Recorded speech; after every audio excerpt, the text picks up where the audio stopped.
তে ক্লিক করার জন্য আপনাদেরকে জানাই অসংখ্য অসংখ্য ধন্যবাদ। আপনারা দেখছেন আপনাদের প্রিয় ইউটিউব চ্যানেল ওয়াও 007। তো ফ্রেন্ডস, আপনারা হেডিং দেখে বুঝতেই পাচ্ছেন আজকের আপডেটটি কী হতে চলেছে।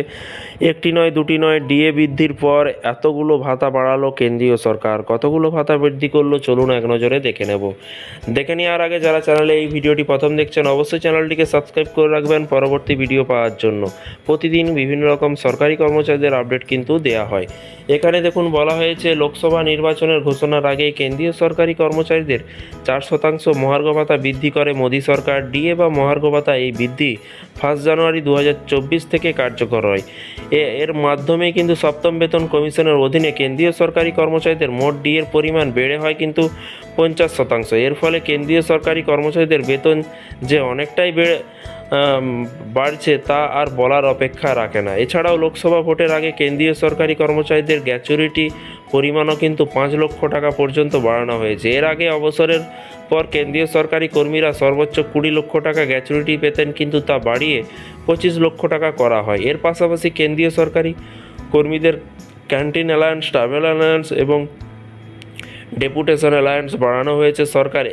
এইসব ক্ষেত্রে কিন্তু 25% ভাতাও বৃদ্ধি করেছে। গত 2 এপ্রিল কেন্দ্রীয় কর্মীবর্গ এবং প্রশিক্ষণ দপ্তরের থেকে জারি করা একটি বিজ্ঞপ্তিতে জানানো হয়েছে, children education alliance, child care special alliance বিশেষভাবে কিন্তু সক্ষম মহিলাদের জন্য, রিক্স অ্যালায়েন্স, নাইট ডিউটি অ্যালায়েন্স এবং ওভারটাইম অ্যালায়েন্স ইত্যাদি বিশেষ ভাতাগুলি কিন্তু বাড়ানো হয়েছে। এর পাশাপাশি দেখুন বলা হয়েছে, কেন্দ্রীয় সরকারি কর্মচারী সর্বোচ্চ প্রথম 2টি সন্তানের জন্য হোস্টেল ভাতা পেয়ে থাকেন, সেটি বাড়িয়ে কিন্তু 25% করা হয়েছে। এর ফলে একজন কেন্দ্রীয় সরকারি কর্মী প্রতি মাসে সর্বোচ্চ 8,437 টাকা করে কিন্তু সন্তানদের হোস্টেল বাবদ পাবেন। এছাড়াও সন্তানের শিক্ষা ভাতা বাবদ মাসে সর্বোচ্চ 2,812 টাকা 50 পয়সা করে পাবেন কেন্দ্রীয় সরকারি কর্মচারীরা। এর পাশাপাশি কি বলা হয়েছে, চাইল্ড কেয়ার দেখুন, এখানে চাইল্ড কেয়ার স্পেশাল অ্যালায়েন্স বিশেষজ্ঞভাবে সক্ষম মহিলাদের জন্য বৃদ্ধি পেয়ে মাসিক 3,750 টাকা হয়েছে। এইদিকে কোনো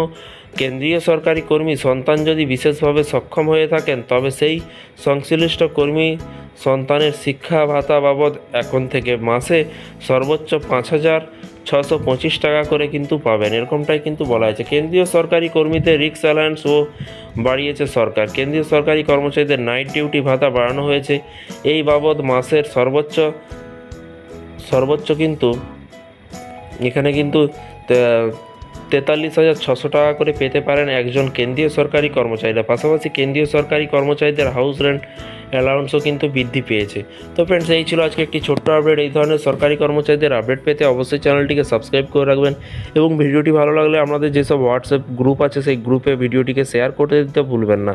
ভালো থাকবেন, সুস্থ থাকবেন এবং সতর্ক থাকবেন। এর আগের ভিডিওগুলো দেখুন, তাহলে বুঝতে পারবেন প্রতিদিন কিন্তু বিভিন্ন রকম সরকারি কর্মচারীদের আপডেট কিন্তু দেওয়া হয়। তাই চ্যানেলটিকে ফলো করে রাখতে ভুলবেন না। ভালো থাকবেন, সুস্থ থাকবেন এবং নিজের খেয়াল রাখবেন। Thank you.